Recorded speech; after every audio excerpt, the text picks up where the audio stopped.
aku menemukan dirimu.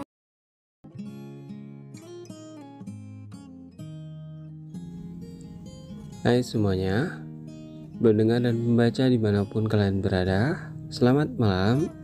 Ketemu lagi sama Mimin di channel Cinta Novel. Kali ini Mimin akan kembali menceritakan cerita Gading dan Safira Season 2 Bab 167. Untuk yang nunggu channel cerita di channel Toritoy dan IQ Novel, insya Allah minggu depan akan kembali upload kembali. Ditunggu ya netizen. Baiklah, kita langsung ke ceritanya. Safira sudah siap dengan pakaian kasualnya, berdiri di depan cermin untuk merapikan tampilan rambutnya. Jangan cantik-cantik, kata Gading imbasnya baru saja keluar dari walk-in closet. Baru selesai memakai pakaian kerjanya. Enggak kok, sama sekali enggak dandan nih, kata Safira menunjukkan wajahnya sampai pada tahap pengaplikasian sunscreen agar kulitnya tidak gosong saat terkena sinar matahari nanti. Cuma daftar ulang kan? Atau mau sekalian main sama teman-teman kamu? Tanya Gading berdiri di sebelah Safira untuk bercermin, merapikan dasi dan kemejanya. Safira mengangguk. Main sebentar, mau lihat cafe Adele sama langit yang udah hampir jadi. Oh, udah mau jadi renovasinya? Tanya Gading. Udah, bentar lagi. Udah dicat, tinggal nantangin barang-barangnya. Ini mau pada bantuin abis dari kampus, jawab Safira yang dianggukin oleh Gading. Nggak langsung kok, aku ambil dulu Vina dan Faro, biar mereka juga lihat cafe baru auntinya, tambah Safira. Safira tidak akan tenang main sendirian kalau anak-anaknya tidak dibawa. Jiwa-jiwa seorang ibu memanggil memang seperti itu.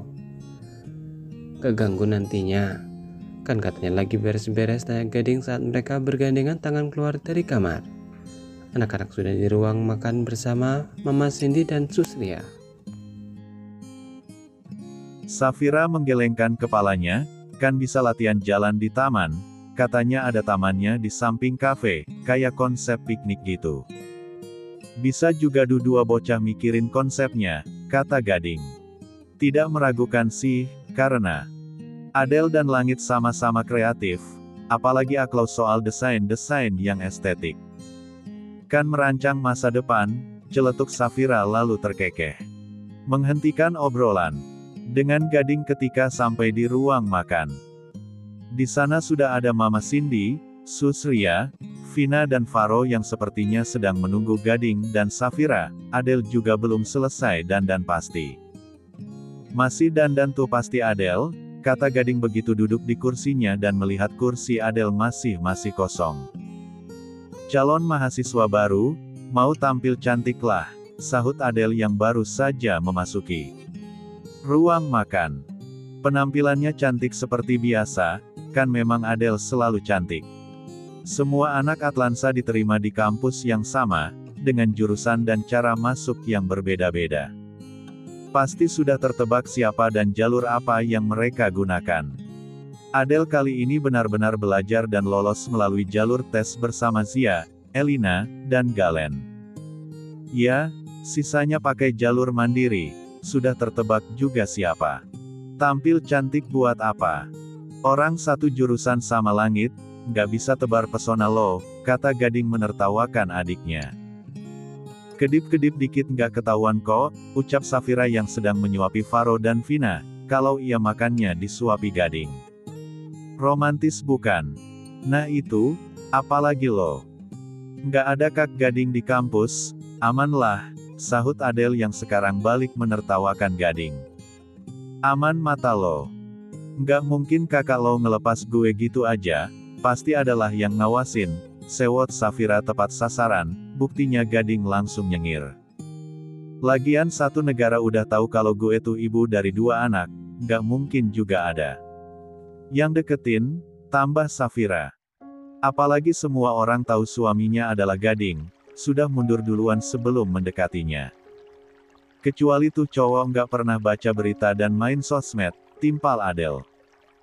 Karena ia pikir tetap ada orang-orang seperti itu di zaman modern seperti sekarang ini, contohnya mantan korban-korban bulinya, mereka rata-rata gaptek dan tidak main sosmed.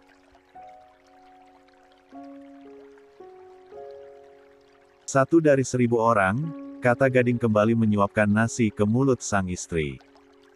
Oh iya, buat biayanya udah ditransfer langsung ke pihak kampus. Kalian tinggal daftar. Ulang terus masuk, kata Gading saat mengingat hal tersebut. Adele dan Safira mengangguk, niatnya si Safira ingin pakai uangnya sendiri tapi Gading melarangnya, dan mengatakan kalau semua urusan Safira termasuk pendidikan sudah menjadi tanggung jawab Gading sebagai suaminya. Daftar ulang bawa anak boleh nggak sih? Tanya Safira ngasal. Nggak akan ada yang ngelarang, tapi jangan deh. Kasian Vina sama Faro di keramaian, apalagi mereka imut, nanti banyak yang colek-colek, kata Mama Cindy, khawatir dengan cucu-cucunya yang sudah hampir berusia 1 tahun. Safira mengangguk, ia juga memikirkan hal yang sama, takut Faro dan Vina tidak nyaman di tengah keramaian. Aneh juga sepertinya, daftar ulang kok bawa anak kaya mau posyandu saja. Setelah selesai sarapan, Gading berangkat ke kantor, sedangkan Adele dan Safira berangkat ke kampus. Sudah ada Langit yang menjemput Adele, kalau Safira bawa motor sendiri. Safira memilih motor agar lebih cepat, takut Vina dan Faro mencari dirinya karena beberapa minggu ini ia di rumah terus. Sesampainya di kampus, mereka masuk ke gedung administrasi untuk mendaftar ulang setelah dinyatakan lolos semua. Lia, mereka janjian untuk berangkat bersama dari rumah Zidan dan Zia. Disinilah mereka sedang mengantri untuk menyerahkan berkas dan menyelesaikan pembayaran. Kedatangan rombongan cewek cantik dan ganteng itu mencuri perhatian hampir semua orang yang ada di dekat mereka. Ganteng-ganteng banget, kagum salah satu cewek yang sepertinya mempunyai urusan yang sama dengan mereka. Anak fakultas apa ya? Satu jurusan sama gue enggak ya? Kata temannya lagi. Itu yang dari SMA sebelah bukan sih, anak geng yang terkenal itu. Ada Safira juga tuh. Yang kemarin viral, kata teman satunya lagi. Ini sih bakalan jadi idola kampus baru nih, ganteng-ganteng parah, mana keren semua. Lagi. Angel dan Inti Atlansa pura-pura tidak mendengar saja dan asyik mengobrol seraya menunggu antrian yang cukup panjang. Gue nih yang lagi diomongin, kata Diyu dengan percaya dirinya membuat Kerakan membelakangkan rambut bagian atasnya. Ingat Elina, perjuanginnya susah loh, balas Zio yang sudah diceritakan oleh Diyu. Bagaimana usahanya mendekati Elina sampai akhirnya lulus di hari-hari terakhir mereka di SMA Trisatya. Diyu nyengir lalu menul lengan Elina yang cuek-cuek saja, sudah biasa baginya melihat Diyu yang sok kegantengan, walaupun aslinya memang ganteng sih. Apaan sih? Nggak usah colek-colek, kata Elina berdiri dari duduknya saat kini gilirannya menyerahkan berkas. Zio menertawakan Diyu, memang sikap Elina terlihat cuek pada Diyu, hanya saat berdua saja mereka akan bucin abis. Akhirnya satu persatu dari mereka selesai dengan urusan berkas-berkas dan pembayaran, mereka sudah resmi menjadi mahasiswa baru Universitas Dasadharma. Maba nih kita, kata Zidan saat mereka sudah berada di parkiran. Mereka tertawa, rasanya masih tidak menyangka kalau mereka sudah lepas seragam SMA dan bisa kuliah di kampus yang sama. Gue pulang dulu ya, mau jemput anak-anak biar bisa ikut sekalian, kata Safira yang sedang mengenakan helm full face. Tentu saja menjadi pusat perhatian karena orang yang kemarin sempat viral itu ada di sekitar mereka dan memang sangat keren. Kita juga mau jemput Vian Ulu, kata Zia yang sudah duduk di jok belakang motor Zidan. Yuk bareng, ajak Safira yang diangguki Zidan dan Zia. Setelah membunyikan klakson, Zidan, Zia, dan Safira meninggalkan teman-temannya yang belum memikirkan anak. Ke kafe sekarang yuk, penasaran nih gue, kata Zio yang dituruti mereka semua. Sesuai rencana, mereka akan membantu menata barang-barang di kafe milik Adele dan Langit.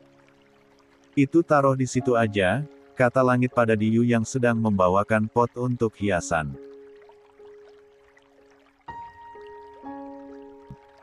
kafenya. Untuk menambah kesan hidup di dalam kafe. Vian, jangan lari-lari, kata Adele yang sedang bermain bersama anak dari Zidane dan Zia yang sudah bisa berjalan, bahkan berlari. Sudah berusia setahun lebih dan gantengnya. Seperti Zidane. Vian ditangkap oleh langit yang berada di dekatnya, mainnya di taman samping aja ya. Sama Vina sama Faro. Takut ketiban barang atau ketabrak uncel-uncel kalau di sini. Vian belum terlalu paham dengan ucapan orang dewasa, apalagi kalau kalimatnya panjang. Membuat langit menggendong Vian dan memberikannya pada Adele.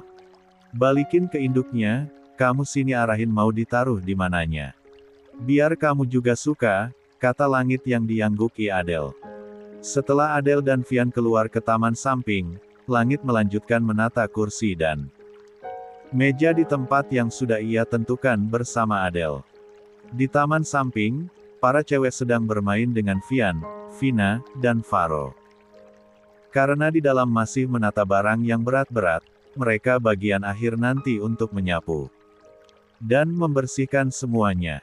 Bagus juga lo milih tempatnya, kata Safira merasakan di sini sejuk karena masih ada 2 pohon rindang di kanan dan kiri taman. Anak rambutnya saja berterbangan ke sana kemari. Bagus kan? Muter-muter 2 hari baru nemu tempat ini, respon Adele yang sedang memegangi kedua tangan Faro yang sedang belajar berjalan. Kalau sudah besar, bisa-bisa Vina iri karena Adele lebih sering bersama Faro, atau malah biasa saja.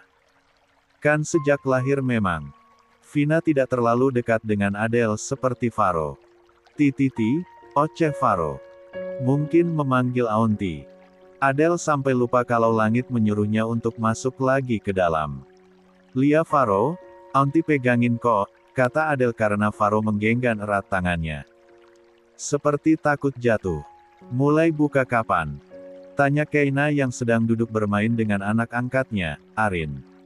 Liburan kali ini, Keina membawa Arin ke Jakarta, usianya 3,5 tahun dan sudah lancar berbicara. Tahun depan saja akan Keina masukkan ke PAUD. Lusa deh, kalau besok terlalu buru-buru kayaknya. Besok buat coba-coba menunya, tes. Juru masak sama pelayan, jawab Adele yang sudah mendiskusikan semuanya dengan langit. Auntie itu siapa namanya, Ma? Bisik Arin pada Keina.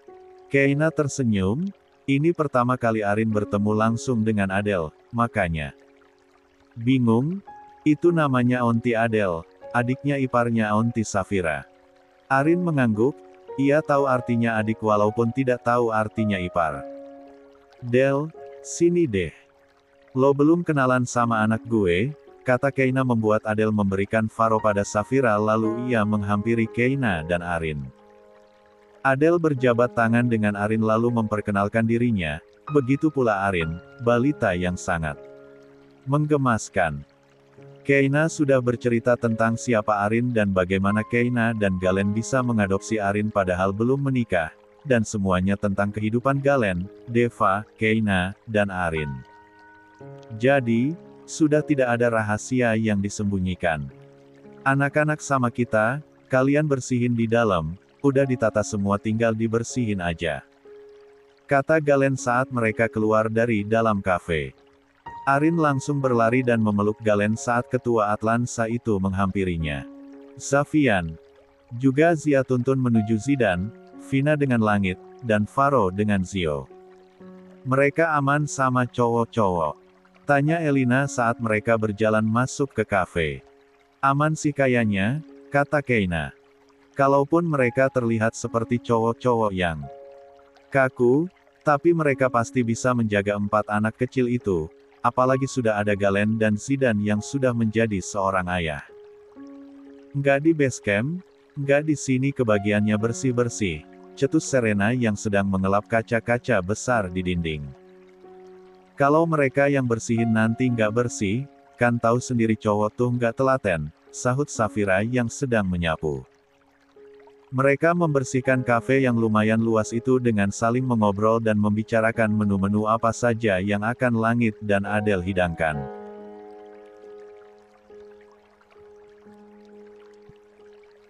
Kalau di dalam sedang bersih-bersih, di luar para cowok sedang tiduran di tikar yang sudah digelar para cewek tadi, posisi mereka tidur membentuk segi 5 dengan 4 bocil. Itu di tengah-tengah mereka. Anak-anak juga anteng bermain di dalam bentuk segi 5 dari cogan-cogan itu. Gampang juga ternyata nungguin anak main, kata Diyu yang sedang tiduran miring dan santai kayak di pantai. Gampang kalau lagi diem kayak gini, kalau lagi lari-larian yang capeknya Masya Allah, balas Zidan yang sudah merasakan capeknya menunggu Zafian yang sudah lari ke sana kemari walaupun belum terlalu cepat. Nah itu, sekali kita kedip aja udah nggak tahu di mana tuh bocah, sahut Galen. Arin juga seperti itu, lincah dan suka lari-larian kalau sedang di villa.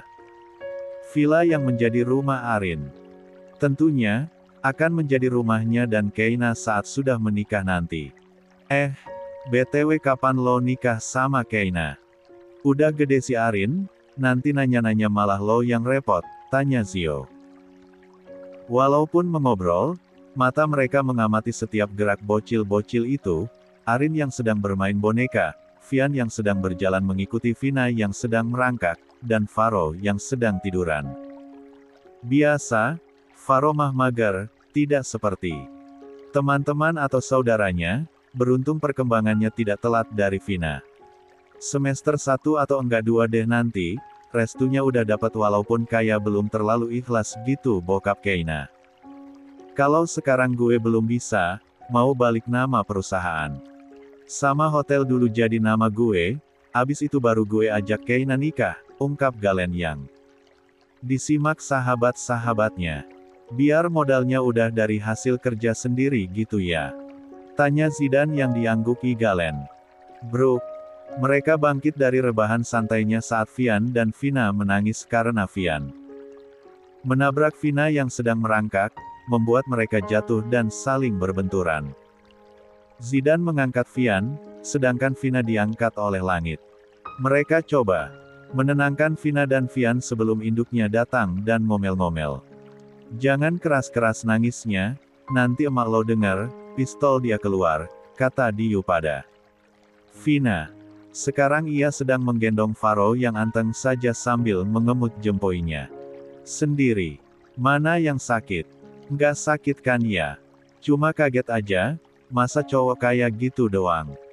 Nangis, kata Zidan pada Vian yang masih menangis dan sedang menyandar di dadanya.